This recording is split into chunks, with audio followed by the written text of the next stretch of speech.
Ángel, Ricardo, de momento. Había más personas apuntadas, vamos a ver si al final se apuntan y si no, pues aquí estamos nosotros. Soy Ramón Morell y este es el webinario sobre cómo operar con el oro, patrocinado por Key2Markets, que es la plataforma que podéis ver en la pantalla, porque la podéis ver, ¿verdad? ¿Podéis verme la pantalla? Por confirmarlo. Y que además que veáis la pantalla, si me podéis escuchar bien, por favor.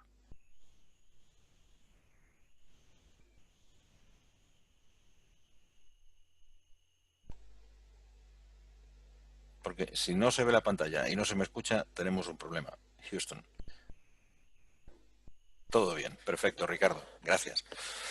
Bien, pues vamos a comenzar. El objetivo de la sesión de esta tarde es cómo se opera en el oro. El oro es uno de los grandes desconocidos de los traders que empiezan a meterse en los CFDs, entre otras cosas porque es algo raro, es algo que no está muy próximo a nosotros. Lo poco oro que tenemos lo conocemos de las mujeres que nos rodean, ¿no? Básicamente, o de alguien que tiene un reloj de oro porque alguien se lo regaló en la empresa cuando hizo sus 25 años de maravilla. Pero en general no somos muy conocedores de cómo funciona el oro que hay detrás de la operativa en el oro, precisamente. Entonces, por esa razón, uno de los temas de esta sesión es conocer qué es el oro. Hola, José María, buenas tardes. Conocer qué es el oro y cómo se opera en él, pero antes hay que conocer qué es el oro. Y Juan Francisco, que te estás dando de alta en este momento, y Josep, pues bienvenidos de nuevo. Josep, te veo con dos IDs distintos. Estás por el móvil y por el ordenador, por lo visto. Bien, pues vamos a comenzar con ello. Básicamente, lo primero que quiero deciros es que el oro es como todos lo sabéis, es un elemento químico. El elemento químico número 79 de la actual tabla periódica y el símbolo es AU. Como en el seminario hablamos de AU, XAU, USD. De hecho, este gráfico es el oro. Lo voy a ampliar a la pantalla. Este es el oro, señores, en el día de hoy. Vamos a ponerlo en formato diario, que queda menos impresionante, o en formato mensual, que aún queda menos. Y se escribe XAUUSD por el sentido, el cambio de horario en Europa ha hecho que en América sea una hora más tarde, correcto, Ricardo, es cierto. XAU es el oro, es el cruce, cross, la X es cross, en inglés, en español es cruce, o X. AU, que es el símbolo del oro porque es el nombre latino, aurum, y el dólar. ¿Por qué? Porque el oro se cotiza en dólares y por esa razón se suele denominar XAU-USD, como si fuera un par de Forex. Y a partir de ahí decir, bueno, pues que lo sepamos todos, ya lo sabemos, obviedades, es un metal noble, amarillo, de color brillante, muy blando y muy dúctil y muy maleable, es el más maleable de todos los metales. Y ahora tiene esas propiedades que son muy interesantes, es muy resistente a la corrosión y a la oxidación y es un excelente conductor de la electricidad. Y esto nos viene muy bien porque parte de sus aplicaciones es que se utiliza en la industria, en la medicina, en el transporte, en la óptica, en electrónica, y también, por supuesto, en joyería, orfebrería y odontología. O sea que hay muchísimas aplicaciones para el oro. Pero hay una cosa importante, especialmente relevante, y es que el oro no se puede crear desde otros metales inferiores.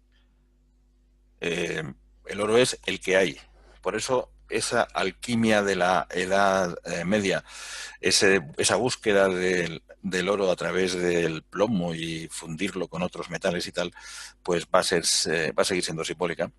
Y las reservas de oro hoy por hoy son constantes. Habiendo dicho que son constantes, lo son y no lo son.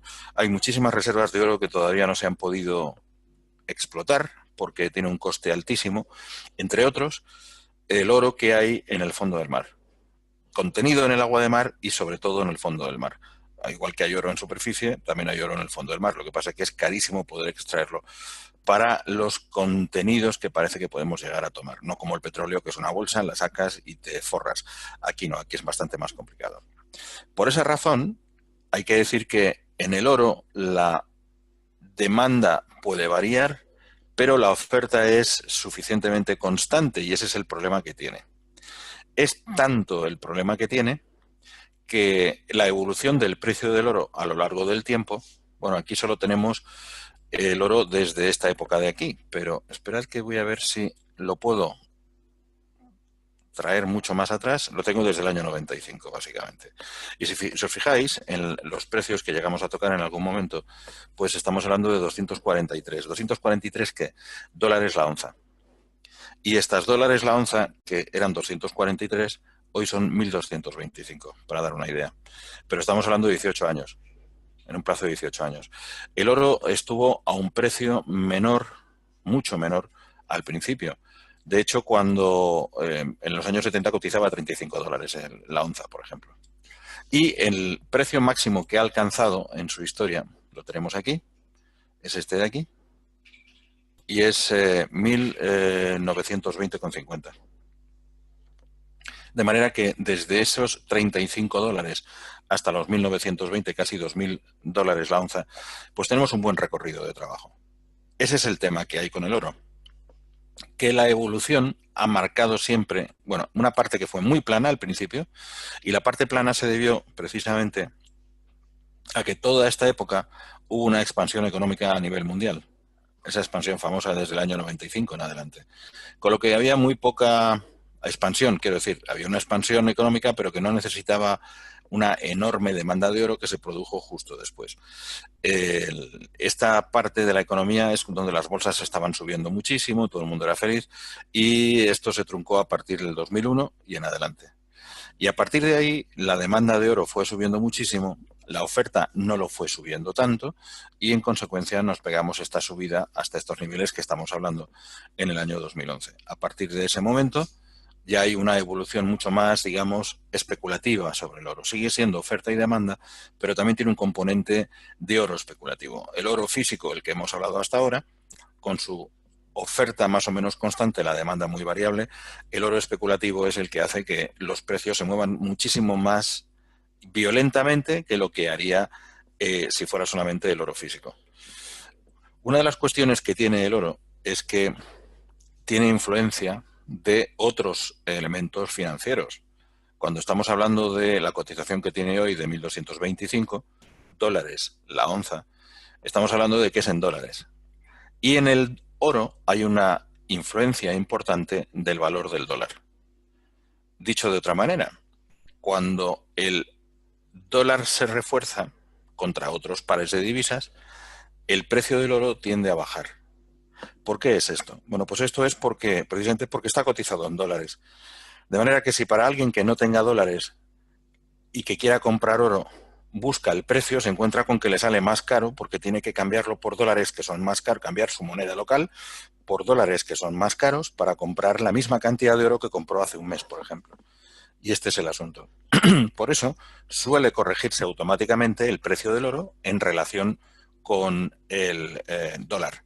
Me dice Josep, disculpad, es curioso, si hay expansión, en teoría tendría que haber más demanda. Sí, lo que pasa es que en esa época la expansión todavía no estaba generando una industria del oro, la del sonido, la de la electrónica, la de el automóvil no estaba tan importante como después. Hubo un comienzo de demanda y luego se tiró para arriba, pero además había muchísimas reservas de oro que fueron saliendo al mercado. ¿Recordáis la famosa la famosa anécdota de nuestro ministro Solbes con Zapatero, que decidieron vender la mitad de las reservas de oro de España y que, bueno, pues nos ganamos mucho dinero con esa venta? Lo único es que el oro subió 4 veces su valor al cabo de un año. Es decir, si no hubiéramos vendido en ese momento, sino que hubiéramos vendido un año después, hubiéramos ganado 4 veces el precio que nos dieron en ese momento. Pero eso nunca se sabe. O sea, un ministro de Economía no tiene por qué ser adivino, además de ministro de Economía, por muchos expertos que tenga alrededor. Y bueno, y esas son las cosas que pasan. Entonces, los precios siempre han fluctuado, pero han fluctuado mucho más recientemente. Y esta fluctuación viene por motivo de que esas reservas que salieron al mercado, bueno, pues siguen moviéndose de unos países a otros. Y por otro lado, el oro especulativo, que es ese oro que nosotros trabajamos en CFDs, ese es el que está poniendo muchas veces un precio, digamos que relativo a un valor que es el oro. Tiene también otra cosa en cuenta. El oro es uno de los valores refugio. Sí, le cogía contra el pie, pero claro, nunca lo sabes. El oro tiene un aspecto de valor refugio muy importante. ¿Qué quiere decir? Que como es algo sólido, algo tangible, algo que fue papel moneda, porque todos los billetes se cambiaban por oro antiguamente, desde Bretton Woods en adelante. Y en ese sentido, pues es algo muy simbólicamente importante como refugio. Cuando hay una crisis económica importante, sube el precio del oro. Cuando no hay tan crisis económica, suele tender a bajar el precio del oro. siempre que no le afecte la variación del precio del dólar contra las demás monedas. De ahí que siempre tengamos que estar mirándolo en relación con el dólar por su parte, con las bolsas por otra parte y con la renta fija americana también. Bueno, ¿y qué tiene que ver el oro con las bolsas? Bueno, pues eso está claro. Fijaos, vamos a poner las mismas momentos, los mismos periodos en las velas y voy a actualizarlo hasta esta hora. Las bolsas, la bolsa americana cuya digno representante es en este momento el Dow Jones, que es este gráfico que veis abajo a la izquierda, lo que tienen es su movimiento pulsante normal y corriente. Desgraciadamente en estos momentos no estamos asistiendo a una maravilla. Si lo estamos viendo en formato diario, veis que cada vela representa un día y hemos hecho una corrección importante desde su punto más alto aquí, que fue el 3 de octubre pasado. A partir de ahí, pues estamos asistiendo en este mes a una desgracia y es que está bajando significativamente en su cotización. Lo que ocurre cuando las bolsas hacen una bajada, lo que podría ocurrir en la teoría económica ortodoxa es que el precio del oro subiría, porque hay parte de esa inversión que se traslada de la bolsa al oro. Al oro y a otros instrumentos financieros, como el dólar, como el yen, como el franco suizo, pero al oro en parte. Bien, pues ya está. La teoría ortodoxa nos dice, bajan las bolsas, sube el precio del oro.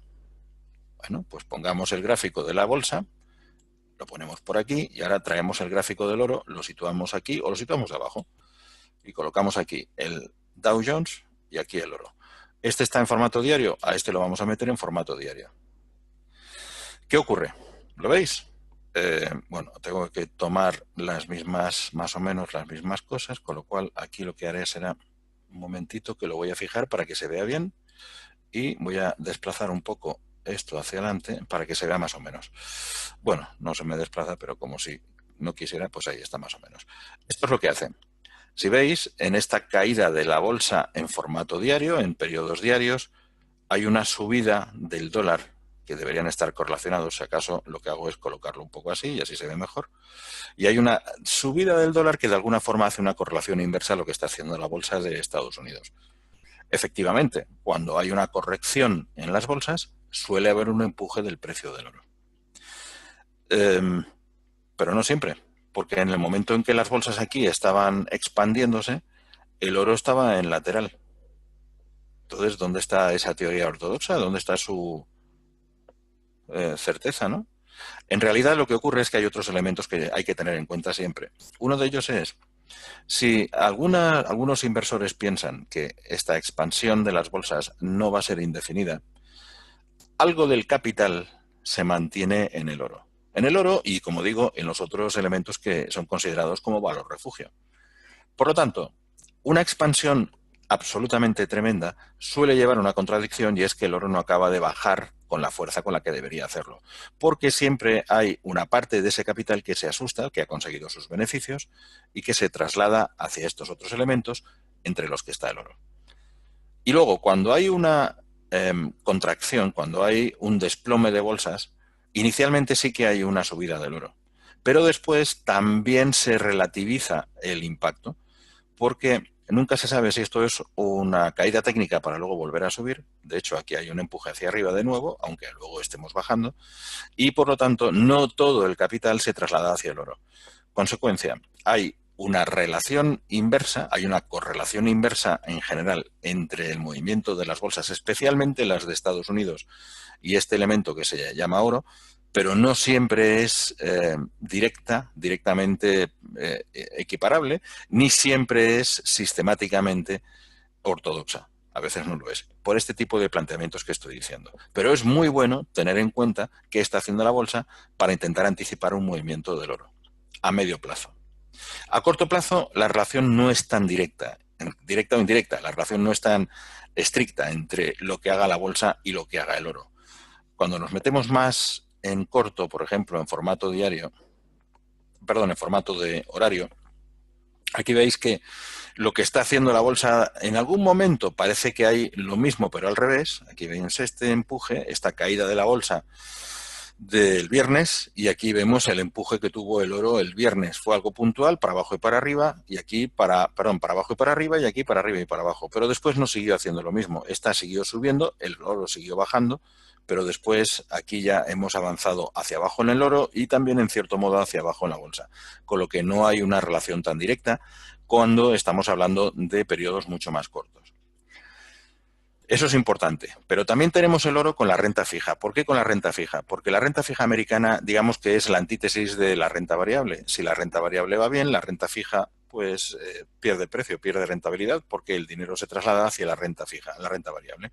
En momentos de desplome de las bolsas, mucho dinero se refugia en la renta fija, sobre todo cuando están dando, como en el caso de hoy, en un bono de 10 años más de un 3% de rentabilidad.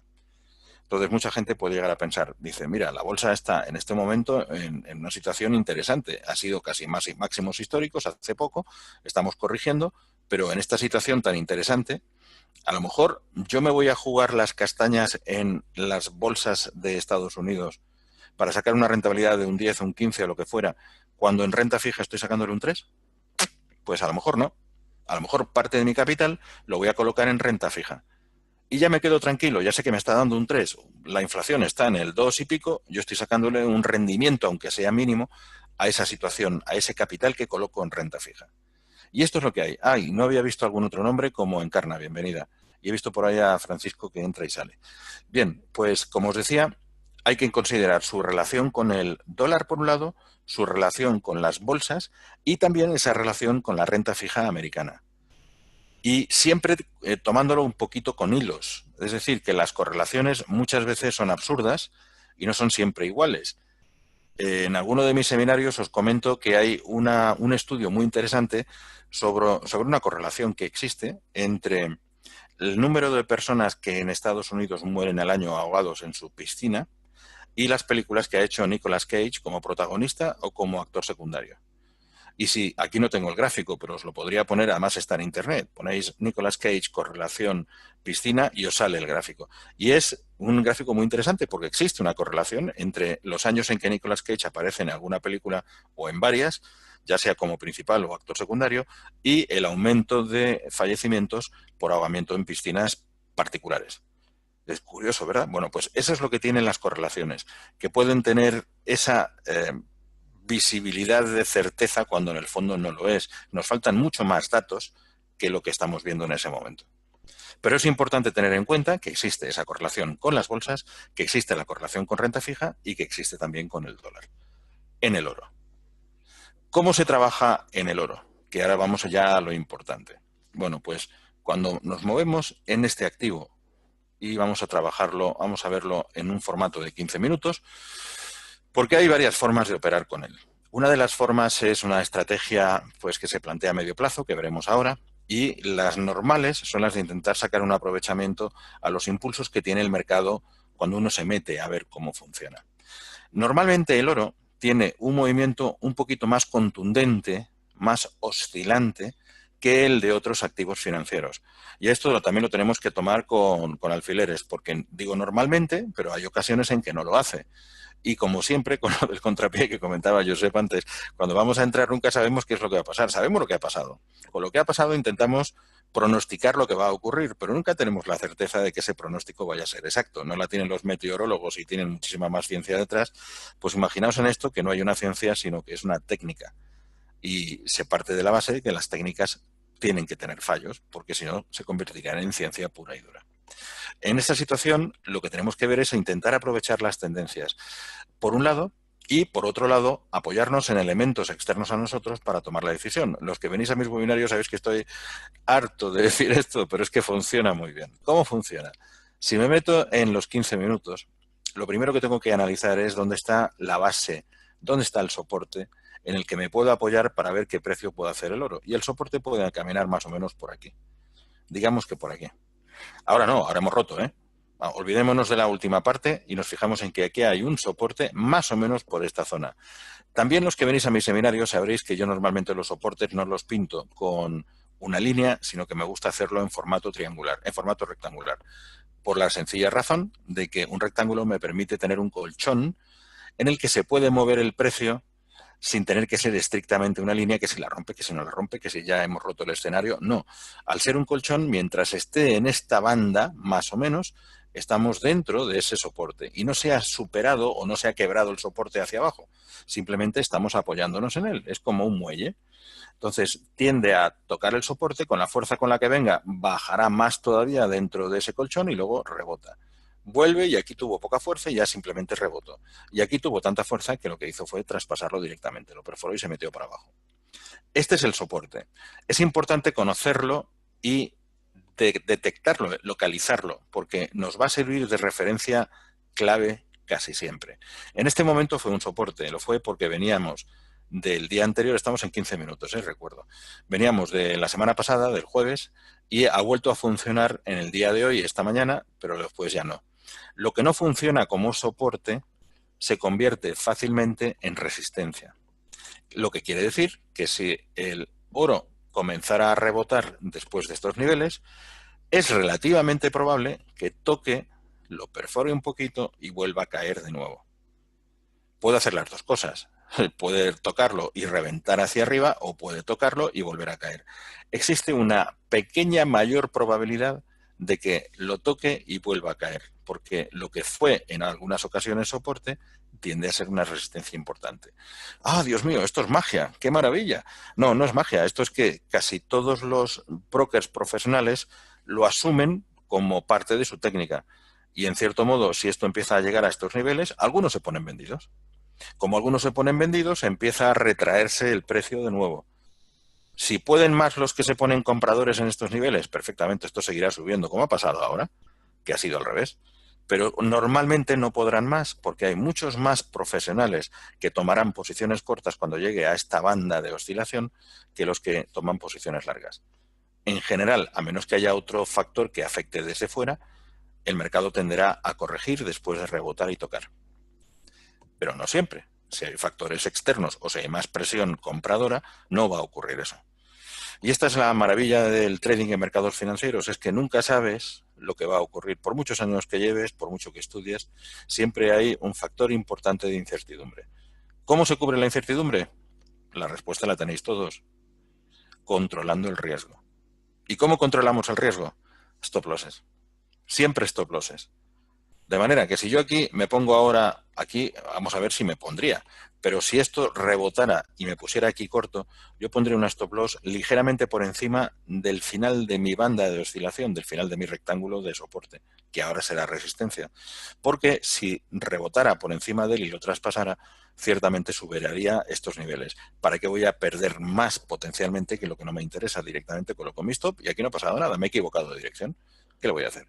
No es que me haya equivocado, es que no tengo en mi cabeza todos los factores, todas las variables que pueden afectar al precio. Tampoco es que sea esa enorme incertidumbre del 100%. Como os digo, lo normal es que toque y caiga de nuevo. Si tuviera que pronosticarlo, con total tranquilidad pronosticaría una mayor probabilidad, lo hago, que haga eso que perfore de nuevo. Pero aquí hubiera sido lo contrario. Yo aquí hubiera dicho, lo normal es que caiga y tire para arriba, y no lo hizo. Luego veis que esto no tiene un grado de fiabilidad tampoco serio, pero suele hacerlo. Y como suele hacerlo, lo utilizamos como una base importante para nuestras decisiones de trading. Bueno, primero soportes. También resistencias. En este caso el soporte se convierte en resistencia. Si estuviéramos hablando de por arriba, pues entonces lo que tendríamos que hacer es buscar otra zona donde podríamos plantar otro rectángulo que me sirviera un poco de base de resistencia. Aquí hay una. Estos últimos de aquí arriba son resistencia. Esto de aquí. Entonces, si volviera a regresar a esta banda, estaríamos volviendo a hacer el ping-pong, más o menos entre las dos en principio, como lo ha hecho aquí, ¿veis? Vino hacia abajo, hacia arriba, hacia abajo, hacia abajo, aunque no llegó a tocar, hacia arriba, y luego ya por fin lo perforó. Esto puede seguir bastante más o puede abortarse y a partir de este momento no vamos a ver este escenario nuevo.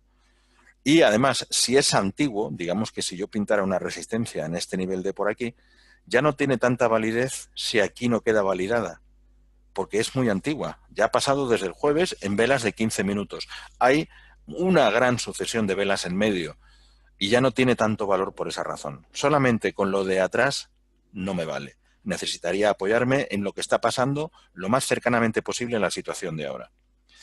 al haber roto el soporte hace poco es un buen momento para poner los largos de verdad. Pues es lo contrario de lo que yo estaba diciendo, Josep. Yo estaba diciendo que si ahora subiera... bueno, ahora aquí largo, sí. Lo normal es que lo busque de nuevo, tienes razón.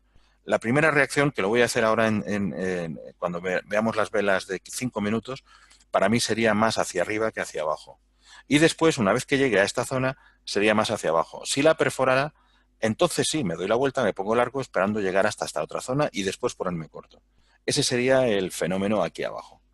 Pero como decía, las resistencias, los soportes, tienen que ser cercanos para que sean válidos. Si no, los de atrás no valen mucho la pena. Esta es la primera. La segunda lectura que podéis ver aquí, porque esto tiene para todos los colores. Entonces, voy a vaciarlo de lo que he pintado para que veamos las siguientes lecturas.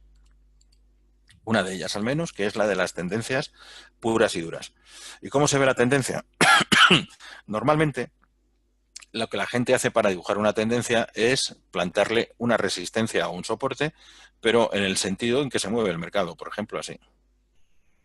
Y entonces tenemos en este momento un soporte que va en diagonal, que va hacia abajo, para poder colocarnos. Las velas de martillo, sí, puedo, todavía no acaba de conformarse, con lo cual tampoco tengo mucha claridad ahí. Decía, este es el soporte en el que podemos apoyarnos para ver si estamos rompiendo el nivel. Lo ha perforado antes, pero ha vuelto a subir.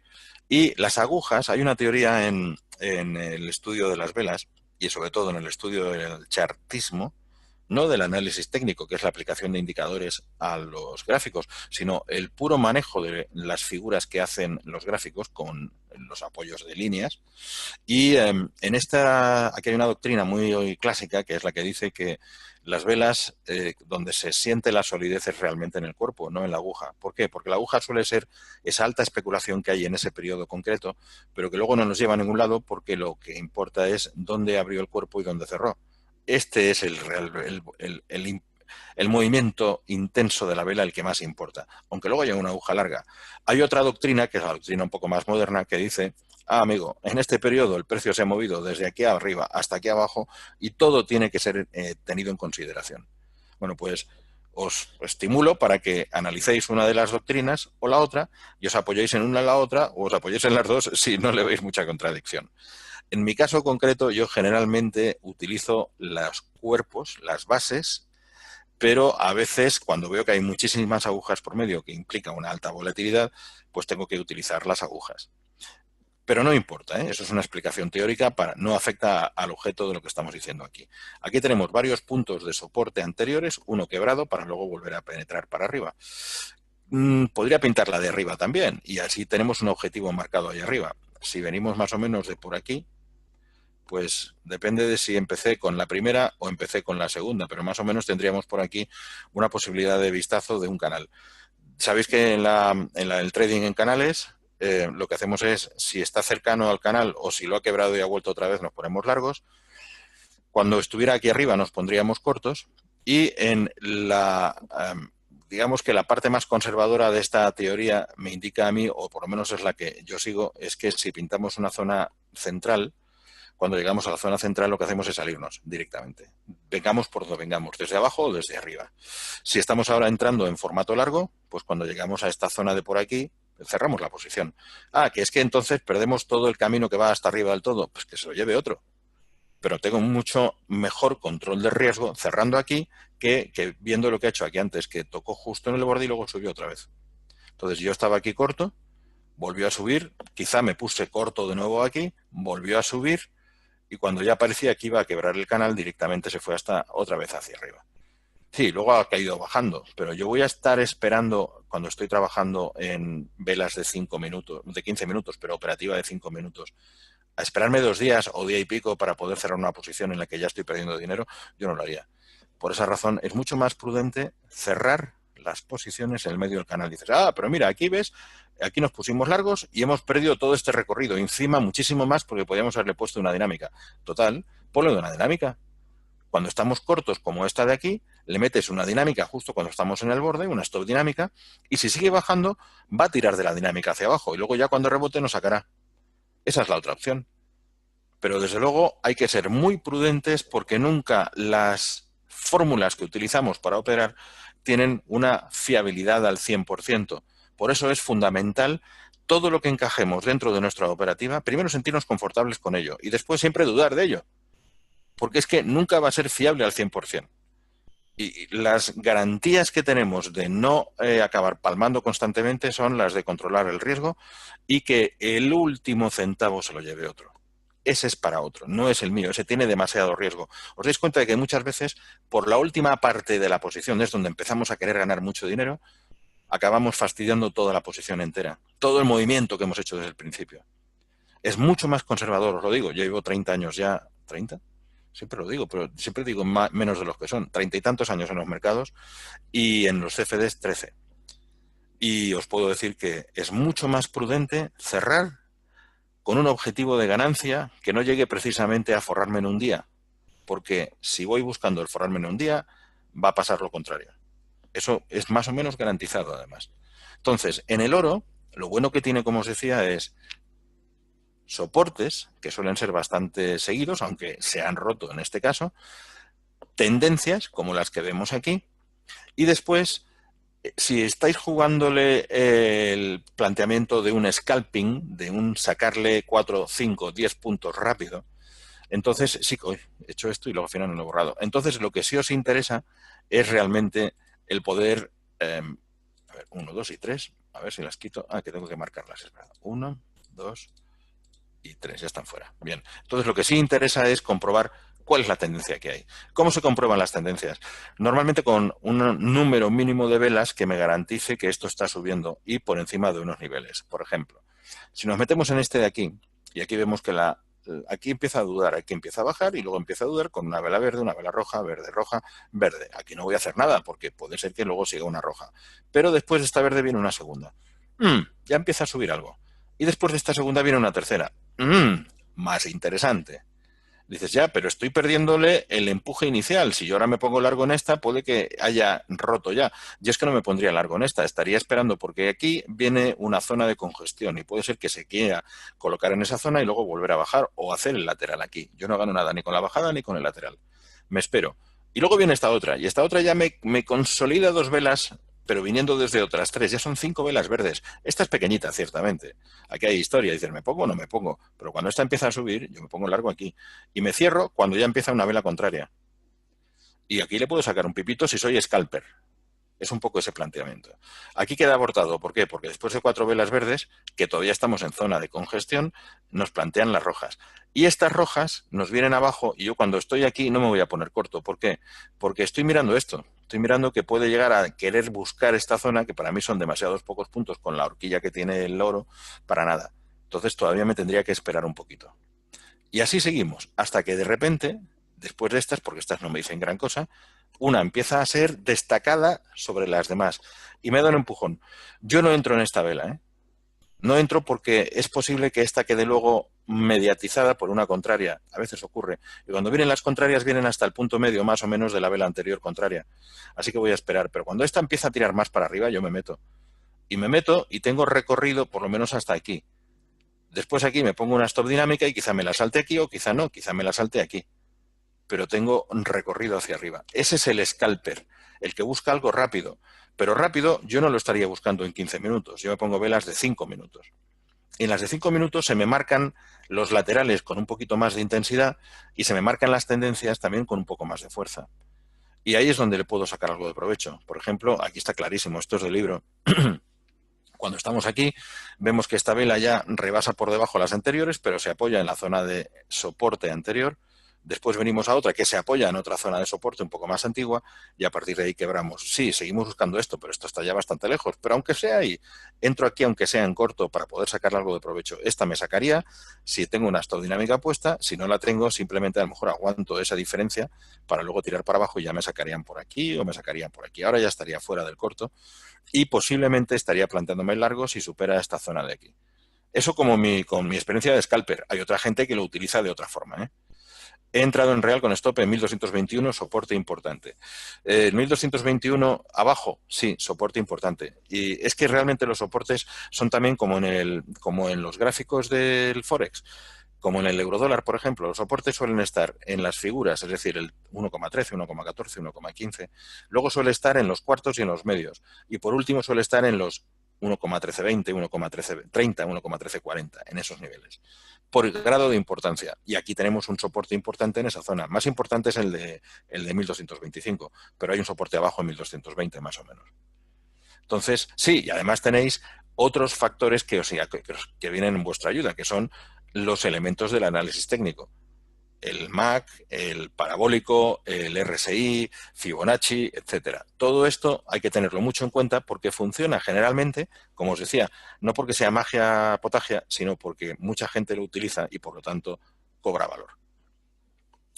Una cosa más importante todavía, si estáis haciendo ya sea scalping, no hace falta, porque en scalping estáis siguiendo el precio puro y duro, pero si estáis siguiendo una operativa que tenga un poco de sentido con el oro, si lo miráis en una perspectiva horaria, veréis que el oro en general durante un escenario se está portando con unas oscilaciones constantes, es decir, que toca fondo, luego toca techo, luego toca fondo y luego ya rebasa, pero viene desde una zona lateral como esta otra de aquí, ¿lo veis? Aquí también viene muy lateral, toca techo y aquí al fondo y techo y fondo y rebasa el techo, pero antes lo tocó, intentó bajar y luego ya lo superó, pero vuelve otra vez a entrar dentro del área y ahora toca fondo. Toca fondo en estos niveles, ¿eh? Siempre un nivelito, no una raya, una línea, sino una zona. Bueno, pues esto se puede aprovechar en el oro también de otra manera. Y la otra manera es una cosa que es no muy ortodoxa, pero que es decir, si estamos aquí, la primera no lo sé, pero cuando toca aquí vuelve a rebotar, aquí me pongo corto, porque tocó antes en este nivel, y me pongo corto y vuelve a caer, y cuando se acerca a estos niveles y veo que empieza a subir, cierro el corto y me pongo largo, y aquí me pongo corto. Dice, y esto no es mío, esto es de otro. Yo me pongo corto, bueno, aquí no me pondría corto, obviamente, me pondría corto cuando esto tira para abajo y veo que vuelve a llegar a este nivel. Me pongo corto y no me pongo largo porque hasta aquí. Aquí cierro y me pongo largo otra vez. Esa es otra forma de hacerlo, en donde me está dando unas señales que pueden romperse en cualquier momento. Esto ya puede empezar a meterse una castaña tremenda, pero con un stop correlacionado, generalmente le puedo sacar un poco de provecho más suavemente, operando de una forma un poco más tranquila. Aquí empezamos ayer me refiero al viernes, y estamos terminando hoy, perdón, al jueves, y estamos terminando, no, el martes fue, y estamos terminando hoy, o sea que va con 3 o 4 operaciones bastante más suaves. Así que de esa manera podéis ver algo que es a muy corto plazo, como el scalper o como aprovechar el soporte y resistencia inmediato, algo que es un poco más a medio plazo, que es intentar aprovechar los momentos laterales que suele tener el oro. El oro en alguna época, visto en niveles, mira, aquí tiene una zona lateral importante desde el 9 de agosto hasta el 4 de octubre, prácticamente de un mes. Y aquí también. Aquí no, aquí viene una tendencia bajista que se puede determinar también por los movimientos de las velas. Pero aquí tenemos un lateral de varios días, aquí tenemos un lateral de muchos días con una ampliación más grande, una oscilación más grande, pero tenemos laterales que pueden ser aprovechados.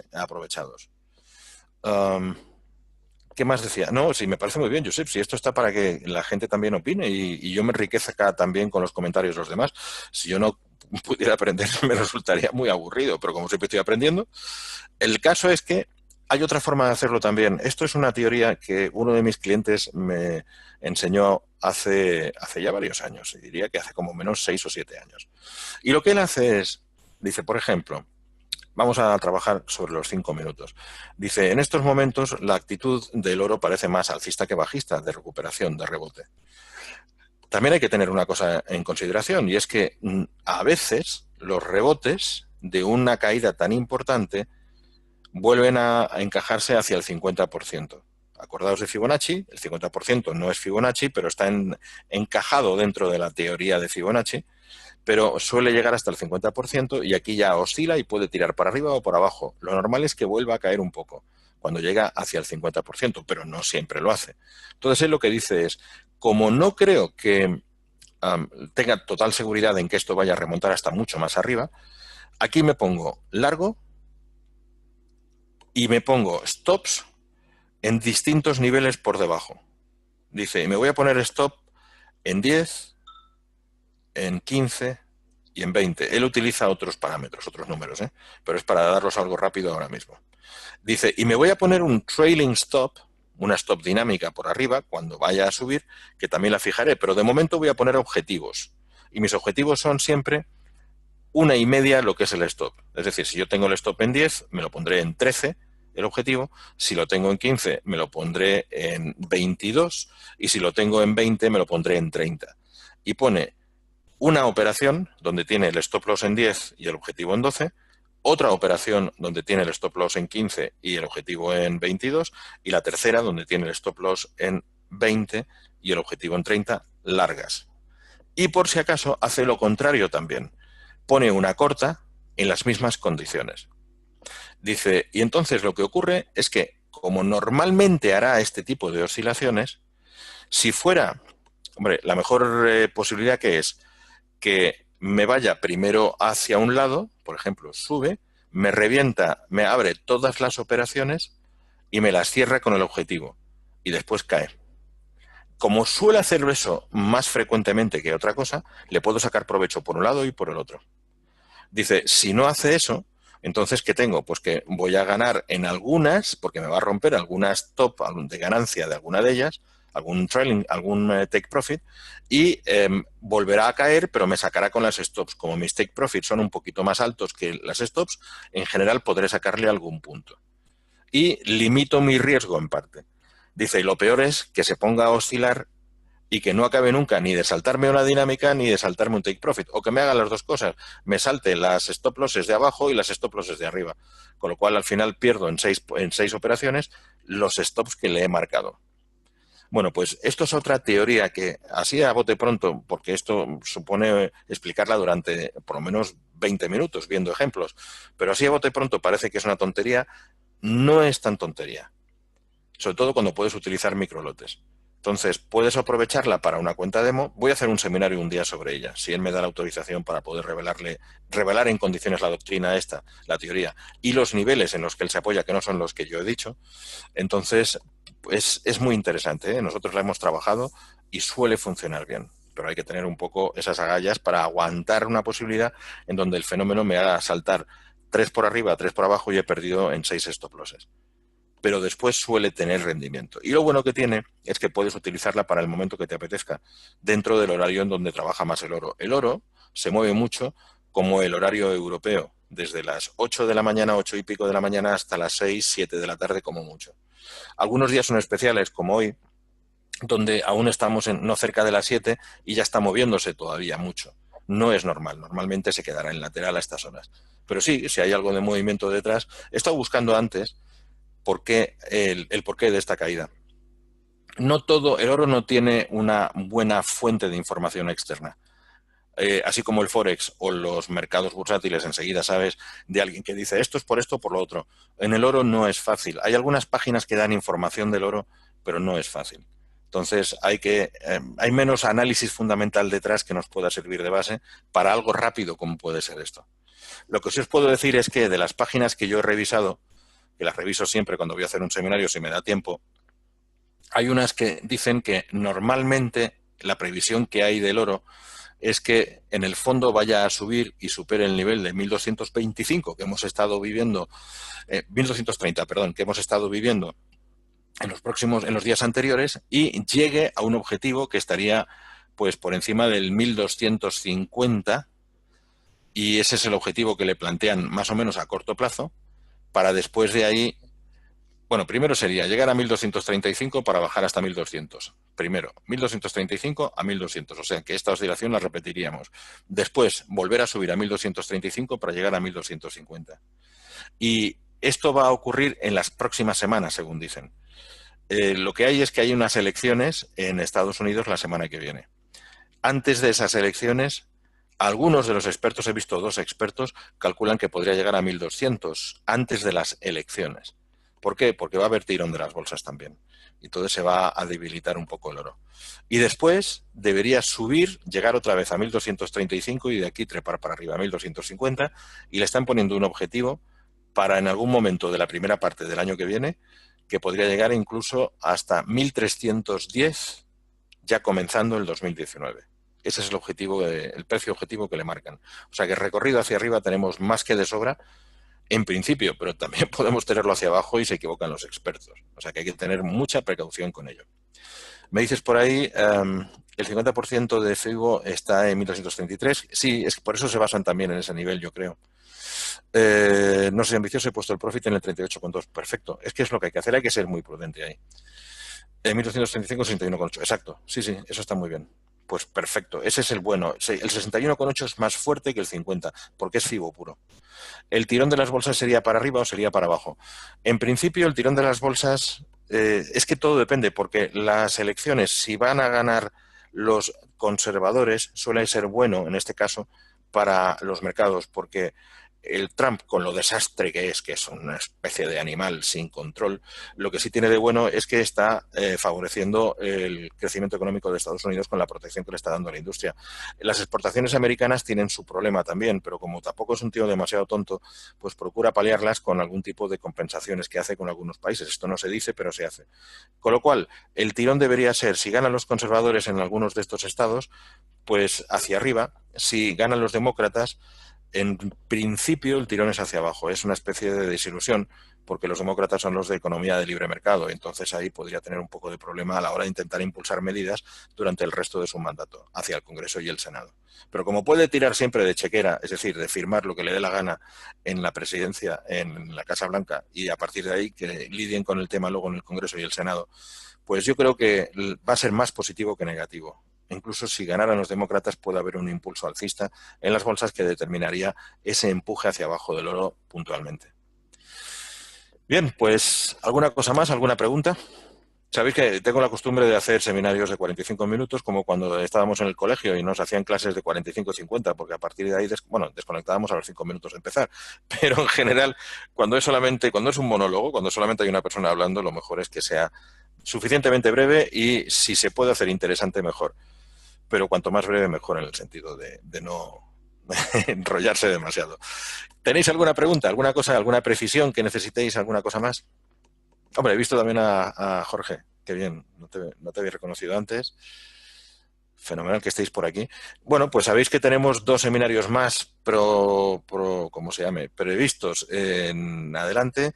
El de José Gómez, no os lo paséis. Es muy interesante, porque este hombre es un monstruo de las plantillas y de la forma de visualizar los mercados que nosotros, yo voy a esto, pero si tienes una máscara encima del mercado que te permita verlo de una forma muchísimo más lógica y muchísimo mejor, más sencilla, ese es el monstruo de don José Gómez para poder hacerlo. O sea que adelante, que vale la pena, ¿eh? Estas son muy buenas. El problema es que no quedan grabadas. Sí, creo que algunas la están grabando por ahí, ¿eh? Creo que algunos lo están grabando. Lo que pasa es que yo personalmente grabo algunas de las que yo hago, pero otras no, porque si veo que me está saliendo un poquito rara o que estoy diciendo muchas tonterías, directamente la quito de grabar, porque para qué voy a que se quede grabada las tonterías que digo, pero cuando no digo muchas tonterías, entonces sí que las grabo. Pero a mí es que me gusta que la gente esté en vivo, porque así recibo inputs, y el pasárselo a alguien es porque no ha podido acudir y me lo ha pedido, o es porque se le desconecta o tiene problemas de sonido, lo que fuera, y yo se la paso después encantado. Pero no me gusta difundirlas por ahí mucho, excepto alguna que me gusta por temas comerciales, por lo menos para que la gente conozca qué es lo que le podemos ofrecer. Nada, para terminar, deciros que, bueno, ya sabéis muchos de vosotros, o casi todos, que es KTM, aparte de una interesante marca de motos, es este gran broker que lo es. Y es el que estamos recomendando porque vale la pena, porque se opera muy bien con él, es muy preciso, es cómodo, está muy bien regulado, y el banco está en Alemania y la casa matriz en Estados Unidos. Y una cosa muy importante, la oficina de KTM en España funciona de maravilla. Tienen oficina en España. Y el encargado de la oficina se llama Andrés Pastor, que ya lo conocéis, y es un hombre que responde. Cuando hay una consulta, responde. Cuando hay una necesidad de ayuda, responde. Y eso no tiene valor, no tiene precio. Tiene mucho valor, pero no tiene precio. Así que, señores, la casa matriz en Londres, dije, sí. Ah, dije América, bueno, es Londres. ¿Qué tan grande es, cuánto capitalización es tan grande como las europeas? El broker, dices. El broker era un broker que se dedicaba a dar liquidez a los brokers, para que tengáis una idea del tamaño que tiene. Es decir, que detrás tiene una solidez importante. Yo creo que vale la pena. Además, es una gente majísima. Conocemos a varios de ellos y es estupendo. En todos los brokers hay gente maja y gente menos maja. En este no he encontrado gente menos maja. Así que os puedo decir que vale la pena. Adelante. Estoy aquí para ayudar a los que queráis y sobre todo a Andrés desde la oficina de KTM en Alicante, al que habrá que visitar de vez en cuando, sobre todo en verano y cuando acaben las lluvias. Venga, muchísimas gracias por estar aquí. Os agradezco de verdad veros a todos de nuevo y os emplazo para las siguientes. Muy buenas tardes. Adiós.